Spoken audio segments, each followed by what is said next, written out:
Le projet de nouvel hôpital de Melun est un projet essentiel pour notre territoire. Nous avons besoin d'un établissement hospitalier moderne et de qualité pour les 220 000 habitants des territoires de Melun-Val-de-Seine et de Sénart. Le Conseil général s'est investi sur ce dossier depuis le début. Nous avons participé à l'acquisition du foncier qui est ici.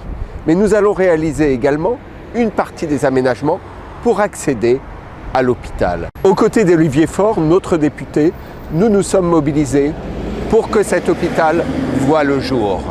Les habitants le savent, le projet avait été bloqué pendant plus de 10 années, faute de financement.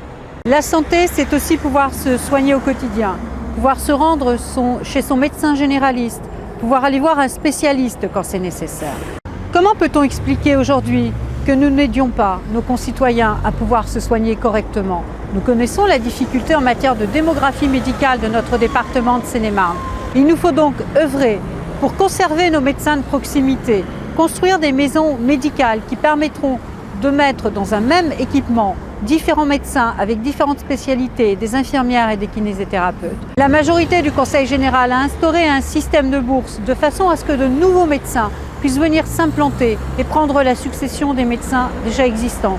La médecine de proximité, c'est aussi pouvoir se rendre chez un spécialiste quand c'est nécessaire.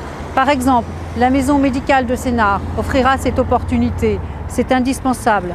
220 000 habitants entre la communauté d'agglomération de Sénart et la communauté d'agglomération de Melun-Val-de-Seine, 220 000 habitants qui ont le droit de pouvoir se soigner à côté de chez eux. À partir de 2012, nous sommes intervenus auprès de la ministre de la Santé. Olivier Faure, moi-même, les autres conseillers généraux du territoire et l'hôpital sera là en 2017.